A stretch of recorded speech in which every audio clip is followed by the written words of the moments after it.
अस्सलाम वालेकुम दोस्तों आज की इस वीडियो में हम आपको हज़रत इदरीस अलैहिस्सलाम और मौत के फरिश्ते का वाक़या बताने वाले हैं। ये वाक़या बहुत ही दिलचस्प और अजीबो-गरीब है। दोस्तों, हज़रत इदरीस अलैहिस्सलाम उन 4 नबियों में से एक हैं जो आज भी ज़िंदा हैं। उन्हें अल्लाह ताला ने इस दुनिया में यानी कि उनकी ज़िंदगी में सही सलामत ही उठा लिया था और आज भी आसमान पर ज़िंदा हैं। यानी हज़रत इदरीस अलैहिस्सलाम ने मौत का जायका नहीं चखा। हज़रत इदरीस अलैहिस्सलाम वो पहले शख्स थे जिन्होंने पहली बार कपड़ा बुना और सिला था। इससे पहले लोग जानवरों की खालें पहनते थे। रिवायत के मुताबिक हज़रत इदरीस अलैहिस्सलाम ने दुनिया में कलम से लिखने पढ़ने और तालीम हासिल करने का दर्स दिया, लिहाजा इसी वजह से आपको इदरीस यानी दर्स देने वाला कहा जाता है। दोस्तों, हज़रत इदरीस अलैहिस्सलाम को अल्लाह ताला ने बहयात आसमान पर उठा लिया था। उनके बारे में मिलता है कि जब से उनको उठाया गया उस दिन से आज तक वो ज़िंदा हैं और जन्नत में मौजूद हैं। प्यारे दोस्तों, ये वीडियो बहुत ही दिलचस्प है। आपसे गुजारिश है इस वीडियो को आखिर तक ज़रूर देखें और अगर आपने हमारे चैनल को अभी तक सब्सक्राइब नहीं किया है तो हमारे चैनल जाफरी इस्लामिक नेटवर्क को अभी सब्सक्राइब कर लें और पास में लगे बेल आइकन को भी दबा दें। तो चलिए दोस्तों, शुरू करते हैं। सैयदना इदरीस अलैहिस्सलाम अपने काम से फारिग होकर बैठे ही थे कि मलकुल मौत आदमी की सूरत में मेहमान के तौर पर रात को आई और हज़रत इदरीस अलैहिस्सलाम के दरवाजे पर आ पहुँचे। हज़रत इदरीस अलैहिस्सलाम हमेशा रोज़ा रखने वाले इंसान थे। जब शाम होती इफ्तार के वक्त आपका खाना जन्नत से आता था, जितना चाहे खा लेते, फिर बाकी खाना जन्नत को वापस चला जाता था। उस दिन का खाना जब आया तो हज़रत इदरीस अलैहिस्सलाम ने वो खाना उस मुसाफिर को पेश कर दिया, लेकिन मुसाफिर ने कुछ ना खाया और कदम पर कदम रखकर इबादत करता रहा। हज़रत इदरीस अलैहिस्सलाम उनका ये हाल देख रहे थे और बहुत मुतासिर हुए कि ये कौन शख्स है। अगले दिन हज़रत इदरीस अलैहिस्सलाम ने उनसे कहा, ए मुसाफिर, तू मेरे साथ चल और खुदा की कुदरत जंगल में जाकर देख। तब दोनों बुजुर्ग घर से जंगल की तरफ निकल पड़े। चलते चलते गेहूं के खेत में जा पहुँचे। मौत के फरिश्ते ने कहा कि चलो चंद गोशे गेहूं की लेकर दोनों खाते हैं। हज़रत इदरीस अलैहिस्सलाम ने फरमाया, अजीब बात है, रात को तूने हलाल खाना न खाया, अब हराम खाना चाहता है। फिर वहाँ से दोनों बुजुर्ग दूसरे बाग में पहुँचे और वहाँ भी अंगूर को देखकर हज़रत इजराइल अलैहिस्सलाम ने खाने का इरादा फरमाया। हज़रत इदरीस अलैहिस्सलाम ने फरमाया कि खैर की मिल्कियत में तसर्रुफ़ हराम है। फिर जाते जाते एक बकरी देखकर हज़रत इजराइल अलैहिस्सलाम ने खाने का इरादा फरमाया। हज़रत इदरीस अलैहिस्सलाम ने फरमाया कि बेगाने की बकरी को ज़बह करके खाना मना है। इस तरह 3 रोज़ तक दोनों आपस में गुफ्तगू करते रहे। जब हज़रत इदरीस अलैहिस्सलाम को लगा ये शख्स इंसान मालूम नहीं होता तो फिर ये कौन है, और फरमाया, खुदा के वास्ते ज़ाहिर तो कर कि तू कौन है। मुसाफिर ने कहा कि मैं इजराइल अलैहिस्सलाम हूँ। हज़रत इदरीस अलैहिस्सलाम ने फरमाया कि सब मखलूक़ात की जान तुम ही निकालते हो। हज़रत इदरीस अलैहिस्सलाम ने कहा, हाँ, मैं ही निकालता हूँ। हज़रत इदरीस अलैहिस्सलाम ने कहा, तुम शायद मेरी रूह कब्ज़ करने आए हो। उन्होंने कहा, नहीं, मैं तुम्हारे साथ खुशखबरी करने आया हूँ।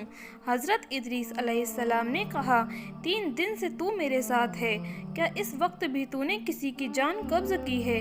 इजराइल अलैहिस्सलाम ने कहा, तमाम रूहों को कब्ज़ करना हमारे हाथ में ऐसे है जैसे तुम्हारे दोनों हाथों के नीचे रोटी रखी हुई है। मुझे जिसकी मौत का हुक्म मिलता है, अल्लाह के हुक्म से मैं हाथ बढ़ाकर उसकी जान कब्ज़ कर लेता हूँ। और बोले, ए हज़रत इदरीस अलैहिस्सलाम, मैं चाहता हूँ कि तेरे साथ मेरा रिश्ता कायम करूँ। हज़रत इदरीस अलैहिस्सलाम ने फरमाया कि मैं तेरे साथ रिश्तेदारी कायम करूँगा। आप मुझको रूह कब्ज़ करना सिखा दें ताकि मुझे खौफ हो और मैं अपने अल्लाह की और भी ज़्यादा इबादत करूँ। मलकुल मौत ने कहा कि मैं अल्लाह के हुक्म के बगैर किसी की जान कब्ज़ नहीं कर सकता। तब हज़रत इदरीस अलैहिस्सलाम ने अल्लाह तबारक व तआला की बारगाह में अर्ज किया और फिर जान कब्ज़ करने का हुक्म मिलने पर जान कब्ज़ कर ली गई। और फिर मौत के फरिश्ते ने खुदा की बारगाह में दुआ मांगी اور اللہ پاک نے ان کو زندہ کر دیا۔ حضرت ادریس علیہ السلام نے ملک الموت کو اپنی گود میں لیا اور دونوں نے آپس میں رشتہ داری قائم کر لی، اور موت کے فرشتے نے ان سے پوچھا، اے ادریس علیہ السلام، جان نکلنے کی تلخی کیسی تھی؟ وہ بولے، جیسے کسی زندہ جانور کی کھال سر سے پاؤں تک اکھیڑی ہو۔ موت کے فرشتے نے کہا کہ اے بھائی، قسم ہے رب العالمین کی، جیسے میں نے تیرے ساتھ احسان کیا اور جتنی آسانی میں نے آپ کے ساتھ کی، ایسا میں نے کسی کے ساتھ نہیں کیا۔ حضرت ادریس علیہ السلام نے فرمایا، اے بھائی، مجھے دوزخ کے دروازے تک لے چل، تاکہ مجھے اس کو دیکھ کر خوف الہی زیادہ ہو اور میں زیادہ عبادت اور بندگی کروں۔ تب موت کے فرشتے نے اللہ کے حکم سے ان کو دوزخ کے ساتھ تبرک دکھائے، اور حضرت ادریس علیہ السلام بولے، اے بھائی، مجھے جنت دیکھنے کی آرزو ہے، دیکھ کر خوشی حاصل کروں اور عبادت زیادہ سے زیادہ کروں۔ موت کے فرشتے حضرت اسرائیل علیہ السلام ان کو جنت کے دروازے تک لے گئے، اور پھر انہوں نے جنت کے مناظر اپنی آنکھوں سے دیکھے۔ پھر کہنے لگے، اے بھائی جان، میں جان کی تلخی سہ چکا ہوں، پھر دوزخ بھی دیکھی ہے، اور میرا جگر پیاس کے مارے جل رہا ہے، اجازت ہو تو بہشت میں جا کر ایک پیالہ جام پی لوں۔ تب انہوں نے کہا، ہاں، اگر تم واپس آنے کا ارادہ کرو۔ شاید پیاس کی وجہ سے حضرت ادریس علیہ السلام نے واپس آنے کا وعدہ کر لیا، اور اللہ تعالیٰ کے حکم سے اپنی جوتیاں درخت توبہ کے نیچے چھوڑ کر بہشت میں داخل ہو گئے، کیونکہ باہر آنے کا وعدہ کیا تھا، اور نالین کو بھی درخت کے نیچے چھوڑ آئے۔ کچھ دیر بعد موت کے فرشتے نے ان کو آواز دی، اے بھائی جان، دیری مت کرو۔ تو جواب میں حضرت ادریس علیہ السلام نے فرمایا، اے مہربان، اللہ تعالیٰ فرماتا ہے کہ ہر نفس کو موت کا مزہ چکھنا ہے۔ اب تو میں نے موت کا مزہ چکھ لیا ہے، اور میں دوزخ میں بھی پہنچ چکا ہوں، اور بھی اللہ فرماتا ہے کہ ان کو وہاں سے کوئی تکلیف نہ پہنچے گی، اور نہ ہی ان کو وہاں سے نکالا جائے گا، یعنی جو جنت میں گیا وہ واپس نہ نکالا جائے گا۔ اے بھائی، اب میں ہرگز نہ آؤں گا۔ بارگاہ الہی سے آواز آئی، اے اسرائیل علیہ السلام، تو حضرت ادریس علیہ السلام کو چھوڑ کر چلا جا، میں نے ان کی تقدیر میں یہی لکھا تھا۔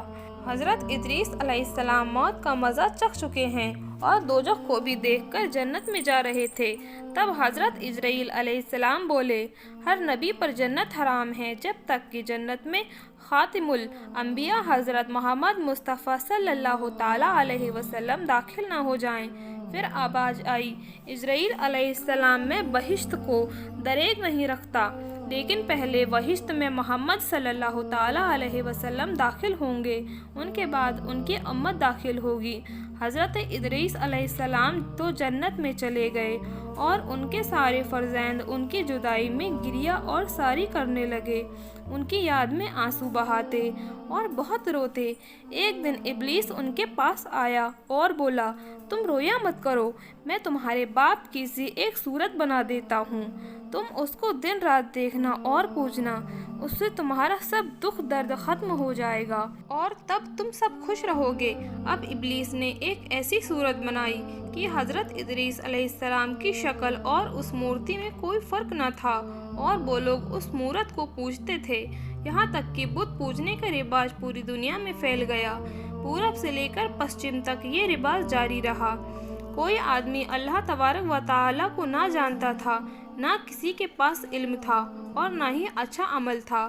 بعد میں خدائے تعالیٰ نے حضرت نوح علیہ السلام کو پیغمبر بنا کر بھیجا تاکہ ان کو ہدایت کی راہ بتائیں۔ اللہ پاک ہم سب کو نیک عمل کرنے کی توفیق عطا فرمائے، انبیاء اکرام کے بتائے راستے پر چلنے کی توفیق دے، اور ایمان پر خاتمہ نصیب فرمائے۔ امید کرتے ہیں کہ آج کی ویڈیو آپ کو بے حد پسند آئی ہوگی۔ ملتے ہیں اگلی ویڈیو میں اور ایک واقعے کے ساتھ، تب تک کے لیے خدا حافظ۔